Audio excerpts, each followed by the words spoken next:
Dear 10th standard students, இன்னைக்கு நம்ம என்ன பார்க்க போறோம் அப்படின்னா எக்ஸசைஸ் 7.1ல சம் நம்பர் 2 given பாருங்க. A solid iron cylinder had total surface area 1848 square metre. அதாவது ஒரு அயன் சிலிண்டர் இருக்கு, அதோட டோட்டல் சர்ஃபேஸ் ஏரியா கொடுத்துட்டாங்க எவ்வளவுனா 1848. இப்போ இதோட கர்வ்டு சர்ஃபேஸ் ஏரியா பாத்தீங்கன்னா 5/6 of its total surface area. அதாவது டோட்டல் சர்ஃபேஸ் ஏரியாவில் 5/6 பார்ட்ஸ் இருக்கு. Find the radius and height of the cylinder. அப்ப அந்த சிலிண்டரோட ஹைட்டையும் ரேடியஸையும் கண்டுபிடிக்க சொல்றாங்க. அப்ப முதல்ல என்ன ஷேப் கொடுத்திருக்காங்க? சிலிண்டர். இப்ப சிலிண்டர்ல ஃபர்ஸ்ட் விஷயம் நமக்கு என்ன கொடுத்திருக்காங்க? Total surface area. சோ அப்ப டிஎஸ்சி ஆஃப் சிலிண்டர் கண்டுபிடிக்கணும்.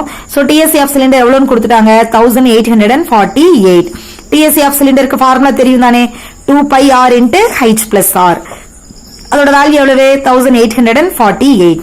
இப்ப இந்த 2πr உள்ள மல்டிபிள் பண்ணுங்க. So 2πr into h 2πr h 2πr square equal to 1848. இப்ப அடுத்த விஷயம் என்ன கொடுத்திருக்காங்கன்னா it's curved surface area is 5/6 of its total சர்ஃபேஸா. அதனால நாங்க என்ன பண்றோம்? சிஎஸ்சி ஆஃப் சிலிண்டரை 5/6 ஆஃப் டிஎஸ்சி எடுத்துக்கலாமா? டிஎஸ்சியோட வேல்யூ எவ்வளவு? 1848. சோ அப்ப இதை கேன்சல் பண்ணீங்கன்னா 308 கிடைக்கும். இந்த இடத்துல கேன்சலேஷன் பண்ணும்போது கேர்ஃபுல்லா பண்ணணும். பிகாஸ் என்ன மிஸ்டேக் வரும் அப்படின்னா 3/6 are 18 போட்டுருவோம். அடுத்து 4/8 are 48 போடுவோம். ஆனா நடுவுல 4 இருக்கு. இந்த 4 6 டிவைட் பண்ணாது, அதனால 0 கண்டிப்பா போடணும். 3/6 are 18 தான், 6/8 are 18 48 தான். பட் இந்த 0ங்கிறது இங்க ரொம்ப ரொம்ப முக்கியம். சரியா? அடுத்து 2πrh is equal to இது ரெண்டையும் மல்டிபிள் பண்ணீங்கன்னா 1540. இப்ப நான் இந்த 2 வேல்யூ கொண்டு வந்து இங்க இருக்கக்கூடிய 2πrhக்கு அப்ளை பண்ண போறேன். சோ அப்ப 1540 plus 2πr square is equal to 1848. Apply பண்ணிட்டோமா? நமக்கு இப்ப என்ன வேணும்? 2πr ஸ்கொயரா. சோ இந்த வேல்யூ இங்கிட்டு கொண்டு வரலாமா? இங்கிட்டு பிளஸ்ல இருக்கிறது இங்கிட்டு வந்தா minus. So 2πr square is equal to 308. இப்ப எனக்கு என்ன வேணும்? r தானே வேணும். சோ பைக்கு வேல்யூ போட்டுடலாமா? 2 into 22/7 into r ஸ்கொயர். இப்ப r கண்டுபிடிக்கணுங்கிறனால இங்கிட்டு இருக்கிற நம்பர்ஸ் எல்லாம் இந்த பக்கம் போகும். நியூமரேட்டர்ல இருக்கிற நம்பர்ஸ் டினாமினேட்டர், டினாமினேட்டர்ல இருக்கிற நம்பர் நியூமரேட்டர். சோ இப்ப இந்த 2வையும் 308 கேன்சல் பண்ணலாமா?